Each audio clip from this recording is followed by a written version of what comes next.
Hi, നമസ്കാരം. എല്ലാവർക്കും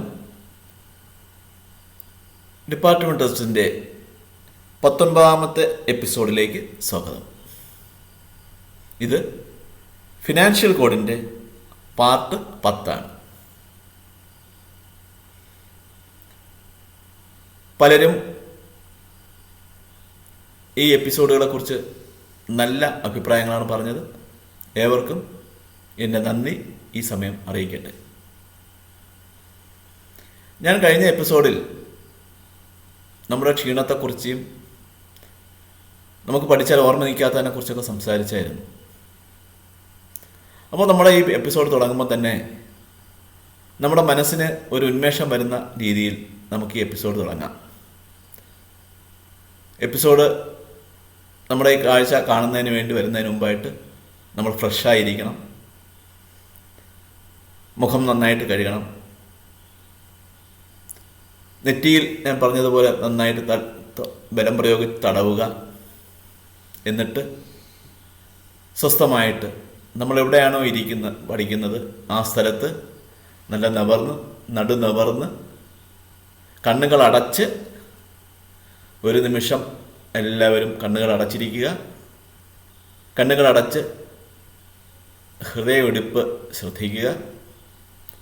തുടർന്ന് നമ്മൾ ഏത് ദൈവത്തിൽ വിശ്വസിക്കുന്നോ ആ ദൈവത്തെ മനസ്സിൽ ധ്യാനിക്കുക. തുടർന്ന് പറയണം, എന്നിൽ ഒത്തിരി കഴിവുകളുണ്ട്. ഞാൻ പല സന്ദർഭങ്ങളിലും പരാജയപ്പെട്ടിട്ടുണ്ട്. ആ പരാജയങ്ങളിൽ നിന്നെല്ലാം തന്നെ ഞാൻ വിജയിച്ചു വന്നിട്ടുണ്ട്. ഈ ഫിനാൻഷ്യൽ കോഡ് പരീക്ഷയും ഞാൻ വിജയിക്കും. എനിക്കതിനുള്ള കഴിവുകളുണ്ട്. പല മത്സര പരീക്ഷകൾ വിജയിച്ചാണ് ഞാൻ ഈ നിലയിലെത്തിയത്.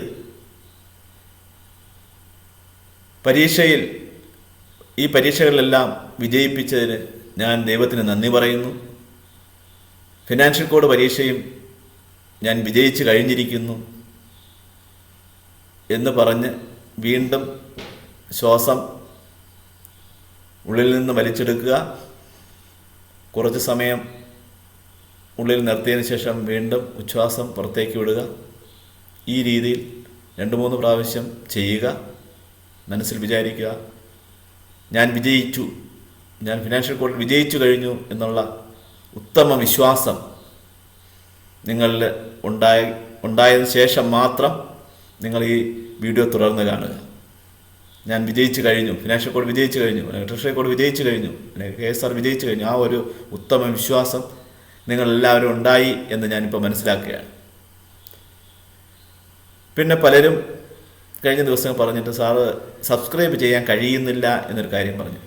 ഞാൻ നോക്കിയപ്പോഴും അതാണ്. എല്ലാവരും വ്യൂ ചെയ്യുന്നുണ്ട്, പക്ഷേ വ്യൂ ചെയ്ത ആരും സബ്സ്ക്രൈബ് ചെയ്തതായിട്ട് അവർ മനഃപൂർവ്വം ചെയ്യാത്തതല്ല, അവരെ കൊണ്ട് കഴിയാത്തതാണ്. അതിനൊരു കാരണമുണ്ട്.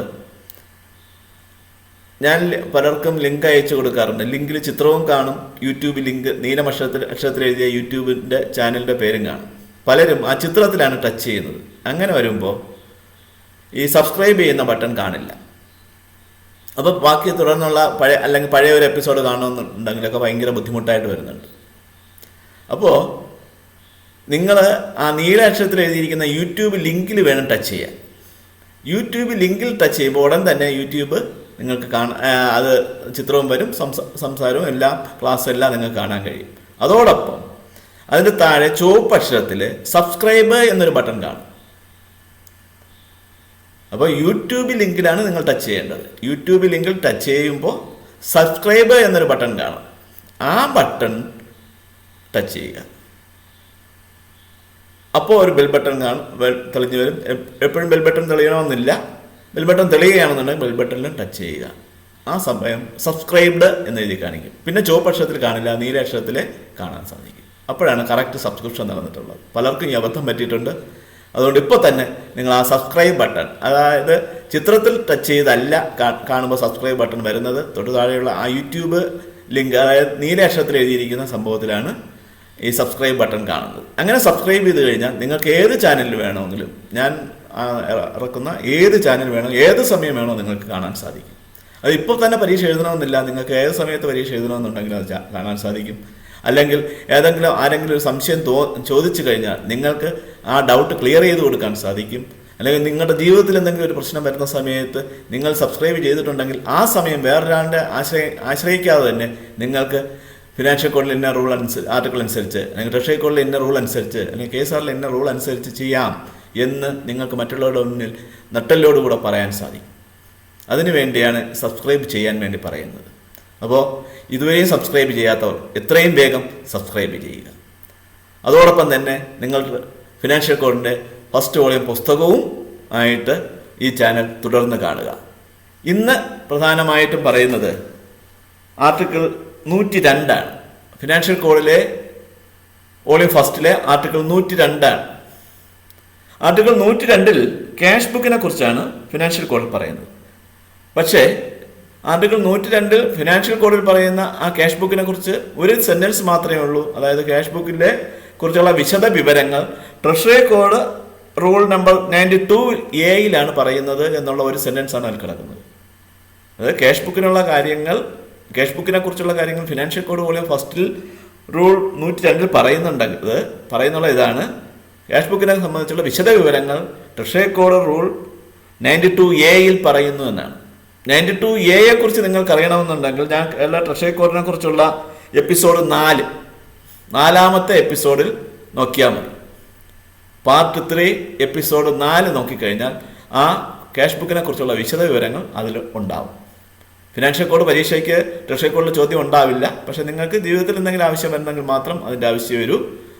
അപ്പോൾ ഫിനാൻഷ്യൽ കോഡിൽ ആർട്ടിക്കിൾ 102 പറയുന്ന കാര്യം വിശദമായിട്ടുള്ളത് ട്രഷറി കോഡ് റൂൾ 92A ആണ് എന്നുള്ള കാര്യം ഓർത്തിരിക്കുക. ഇനി അടുത്ത് നേരെ ഞാൻ പോകുന്നത് ആർട്ടിക്കിൾ 103 ഈ ആർട്ടിക്കിൾ 103 കണ്ടിജന്റ് ചാർജുകളെ കുറിച്ചാണ് പറയുന്നത്. വളരെ പ്രധാനപ്പെട്ട ഒരു ആർട്ടിക്കിളാണ് ആർട്ടിക്കിൾ നമ്പർ 103. അപ്പോൾ പുസ്തകത്തിൽ എല്ലാവരും ആർട്ടിക്കിൾ നമ്പർ 103 എടുക്കുക. പല വർഷങ്ങളിലായി പല ചോദ്യങ്ങളിലായി ഏകദേശം 10 ചോദ്യം ആർട്ടിക്കിൾ 103 നിന്ന് മാത്രം വന്നിട്ടുണ്ട്. അപ്പോൾ ആർട്ടിക്കിൾ 103 പ്രാധാന്യം നിങ്ങൾക്ക് മനസ്സിലായി കാണും. ആർട്ടിക്കിൾ 103 എന്തിനെ കുറിച്ചാണ് പറയുന്നത്? കണ്ടിജന്റ് ചാർജുകളുടെ തരംതിരിവുകളെ കുറിച്ചാണ്. വിവിധ തരം കണ്ടിജന്റ് ചാർജസിനെ കുറിച്ചാണ് ആർട്ടിക്കിൾ 103 പറയുന്നത്. അപ്പോൾ ആർട്ടിക്കിൾ 103 നിങ്ങൾ കണ്ടെത്തി കാണും. ആർട്ടിക്കിൾ 103 ഒരു ചോദ്യം, ആ പറയുന്ന സെന്റൻസുകൾ നിങ്ങൾ പെൻസിൽ വെച്ച് മാർക്ക് ചെയ്യുക, വീണ്ടും ആവർത്തിച്ച് വായിക്കുക, ഈ വീഡിയോ ആവർത്തിച്ച് കാണുക. പരീക്ഷയ്ക്ക് പോകുന്നതിന് മുമ്പ് ഒരിക്കൽ കൂടെ വായിച്ച് നോക്കിയിട്ട് വേണം ഇത് മായ്ച്ചു കളയാൻ. പരീക്ഷയ്ക്ക് കൊണ്ടുപോകുന്ന പുസ്തകത്തിൽ യാതൊരു വരയും കുറിയും വരാൻ പാടില്ല, പ്രത്യേകം ഓർക്കുക. ഫസ്റ്റ് ആ ചോദ്യം ഇതാണ്: when an allotment is placed at the disposal of an officer for secret services. When an allotment is placed at the disposal of an officer for secret services. Answer: the officer will maintain a contingent register for this purpose. The bill will not be supported by vouchers. Answer എന്താണ്? The officer will maintain a contingent register for this purpose. ഈ ഉദ്ദേശത്തിന് വേണ്ടി ഒരു contingent register maintain ചെയ്യണം. പിന്നെ എന്താണ് വേണ്ടാത്തത്? The bill will not be supported by vouchers. ഈ ബില്ലിന് വൗച്ചേഴ്സിന്റെ സപ്പോർട്ട് വേണ്ട, വൗച്ചേഴ്സിന്റെ ആവശ്യമില്ല. പക്ഷേ എന്ത് വേണം? കണ്ടിജന്റ് രജിസ്റ്റർ നിർബന്ധമായിട്ടും ഉണ്ടായിരിക്കണം. അടുത്ത ചോദ്യം: contingent charges are grouped as dash for the purpose of control and audit. Contingent charges are grouped as dash for the purpose of control and audit. Answer: countersigned contingencies and non-countersigned contingencies. രണ്ടു തരം contingencies ഉണ്ട്. കൗണ്ടർസൈൻഡ് കണ്ടിജൻസീസും non കൗണ്ടർസൈൻഡ് കണ്ടിജൻസീസും. കൗണ്ടർസൈൻ ആവശ്യമുള്ള കണ്ടിജൻസീസും counter signature ആവശ്യമില്ലാത്ത contingencies. അപ്പോൾ contingent ചാർജസിനെ രണ്ടായിട്ട് വിഭജിച്ചിരിക്കുന്നു. ഒന്ന് counter signed കണ്ടിജൻസീസും മറ്റൊന്ന് non counter signed കണ്ടിജൻസീസും.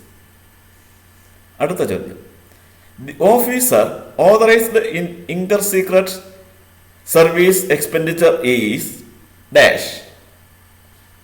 Question: the officer authorised in inter secret service expenditure is dash. Director of higher secondary education. Director of higher secondary education ആണ് income secret service expenditure കൊണ്ട് authorise ചെയ്യുന്നത്. അടുത്ത്, അതായത് income secret service authorise ചെയ്യുന്ന ഓഫീസറാണ് director of higher secondary education. അടുത്ത ചോദ്യം, contingent charges for purpose of control and audit are classified as dash. Contingent charges for purpose of control and audit are classified as two groups. Two groups ആണ് answer. അടുത്ത ചോദ്യം, the amount required by a departmental officer authorized to incur secret service expenditure will be drawn from treasuries by presenting dash.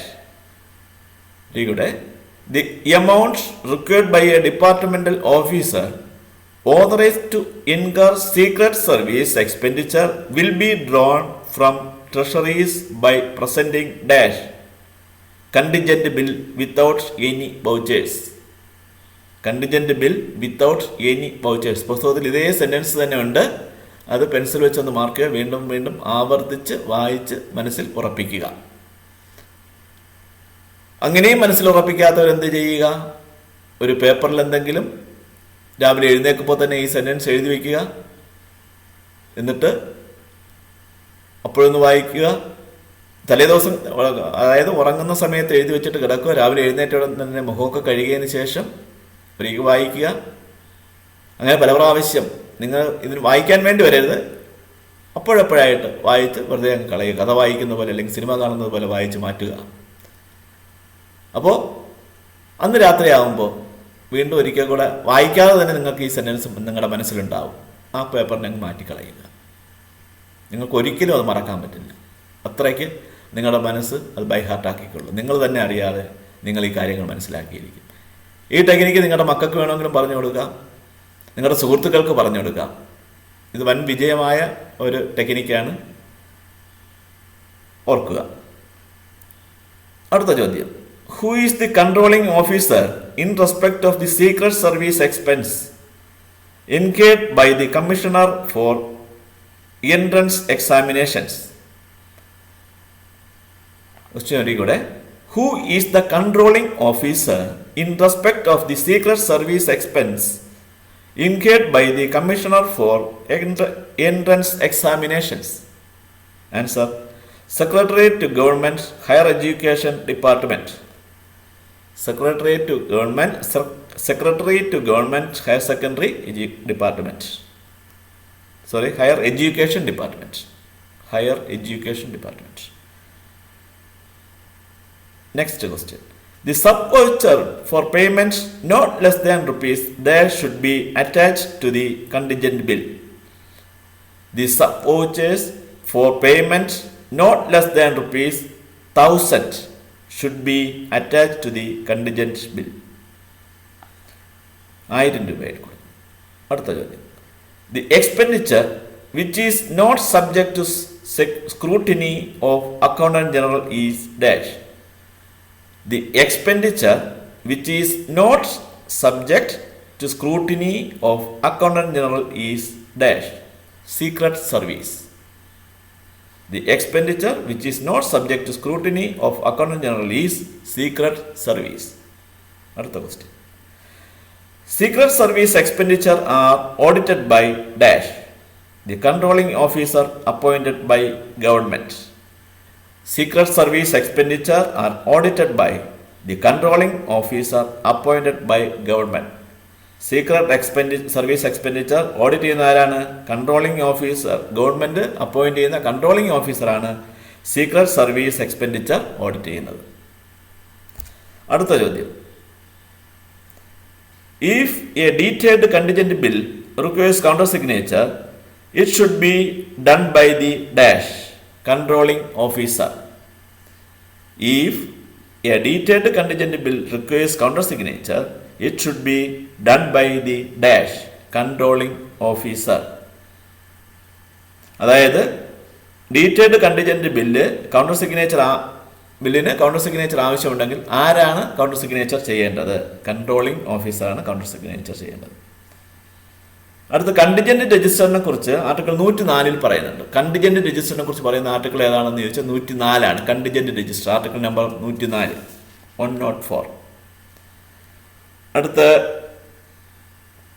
Counter signing authorities of contingent register, counter signing authorities of contingent register article 108 പറയുന്നുണ്ട്. ഈ ആർട്ടിക്കിളുകൾ ഞാൻ ഇങ്ങനെ പറഞ്ഞു പോകുന്നതിന് കാരണം ഇതിൽ നിന്നും പരീക്ഷയ്ക്ക് ഇതുവരെ അങ്ങനെ ചോദ്യങ്ങളൊന്നും ഉണ്ടായിട്ടില്ല. അടുത്ത ഏറ്റവും പ്രധാനപ്പെട്ട ആർട്ടിക്കിൾ എന്ന് പറയുന്നത് ആർട്ടിക്കിൾ നമ്പർ 117, 117, ആർട്ടിക്കിൾ 117, 117 എടുക്കണം. ആ rule article 117 rates and taxes ആണ് പറയുന്നത്, നിരക്കുകളും നികുതികളും, rates and taxes, article number 117. അതിലൊന്ന് വന്ന 1-2 ചോദ്യങ്ങൾ, കൂടുതൽ ചോദ്യങ്ങളൊന്നും വന്നിട്ടില്ല. 3-4 ചോദ്യങ്ങൾ മാത്രമേ ആർട്ടിക്കിൾ 117 വന്നിട്ടുള്ളൂ. പക്ഷെ ആദ്യം പറഞ്ഞ ആർട്ടിക്കിളിൽ നിന്ന് ഏകദേശം 10 ചോദ്യങ്ങളോളം വന്നിട്ടുണ്ട്. അതുകൊണ്ട് ആ ആർട്ടിക്കിൾ വളരെ ശ്രദ്ധയോടെ, ആർട്ടിക്കിൾ നമ്പർ 103 ശ്രദ്ധയോടെ നോക്കേണ്ട ആർട്ടിക്കിളാണ്. 117, article 117. Taxes on government buildings occupied as residence should be paid by dash. Taxes on government building occupied as residence should be paid by PWD or departments in administrative control of the building. Taxes on government buildings occupied as residences should be paid by PWD or departments in administrative control of the building. അടുത്ത ചോദ്യം, vacancy remissions in respect of government building should be brought to notice before the executive authority of a local body. Very good. Vacancy remissions in respect of government building should be brought to notice before the executive authority of a local body. Answer, for claiming remission of tax. For claiming remission of tax. Very good. Vacancy remission in respect of government building should be brought to notice before the executive authority of a local body for claiming remission of tax. ഈ sentence അതുപോലെ പുസ്തകത്തിലുണ്ട്. പുസ്തകത്തിലൊന്ന് just mark ചെയ്യുക, പരീക്ഷയ്ക്ക് മുമ്പ് മാറ്റി കളയുക. അടുത്ത ചോദ്യം, who is responsible for payment of municipal and other local taxes on a building occupied by agriculture, education, health and revenue departments? Who is responsible for payment of municipal and other local taxes on a building occupied by agriculture, education, health and revenue departments? Answer, revenue. Revenue is responsible for payment of municipal and other local taxes on a building occupied by agriculture, education, health and revenue departments. അടുത്ത ചോദ്യം, the term vacancy remission deals with dash. Vacancy remission എന്ന് പറയുന്നത് എന്തിനെ കുറിച്ചാണ് പറയുന്നത്? Vacancy remission പല പ്രാവശ്യം പരീക്ഷയ്ക്ക് ചോദിച്ചിട്ടുള്ളതാണ്. വേക്കൻസി റെമിഷൻ ലോക്കൽ ബോഡി ടാക്സിനെ കുറിച്ചാണ് അതിൽ പറയുന്നത്. Vacancy remission deals with local body tax. Article 118 cleaning ചാർജിനെ കുറിച്ചാണ് പറയുന്നത്. ആർട്ടിക്കിൾ 118 വരുന്നത് ക്ലീനിങ് ചാർജ്. ചോദ്യം എങ്ങനെയാണ് വന്നത്? Part-time contingent employees engaged for sweeping or cleaning work shall be paid pay and allowances at the rates fixed by government based on dash. Part-time contingent employees engaged for sweeping or cleaning work shall be paid pay and allowances at the rates fixed by government based on dash. Area to be swept or cleaned. Area to be swept or cleaned. അടുത്ത article 119 എന്ന് വന്ന ചോദ്യമാണ്. Electric water ചാർജുകളെ കുറിച്ചാണ് article 119 പറയുന്നത്. Electric ചാർജിനെയും water ചാർജിനെയും കുറിച്ചാണ് article 119 പറയുന്നത്. Article number 119. അതിലെ ചോദ്യം ഇങ്ങനെയായിരുന്നു, electricity charge of government quarter occupied by a government servant as a residence should be paid by the dash. Very good. Electricity charge of a government quarter occupied by a government servant as a resident should be paid by the dash government servant. അതായത് government ക്വാർട്ടേഴ്സിൽ താമസിക്കുന്ന ഒരു government employee അവിടുത്തെ electricity charge ആരാണ് കൊടുക്കേണ്ടത്? ഒരു government employee ഒരു government ക്വാർട്ടേഴ്സിലാണ് താമസിക്കുന്നത് എങ്കിൽ അതിന്റെ ഇലക്ട്രിസിറ്റി ചാർജ് ആരാണ് കൊടുക്കേണ്ടത്? അതാണ് ചോദ്യം. ആരാണ് കൊടുക്കേണ്ടത്? ഗവൺമെന്റ് സർവന്റ് തന്നെ കൊടുക്കണം. അപ്പോൾ ആർട്ടിക്കിൾ 120 വരെയുള്ള ആർട്ടിക്കിളാണ് നമ്മൾ ഈ അധ്യായത്തിൽ ചർച്ച ചെയ്തത്. ഏവർക്കും ഒരു ശുഭദിനം ആശംസിച്ചുകൊണ്ട് ഞാൻ നിർത്തുന്നു. എൻ്റെ പേര് അലക്സ് ബോസ്കോ. എല്ലാവർക്കും ഒരിക്കൽ കൂടെ ആശംസകൾ നേരുന്നു. Thank you.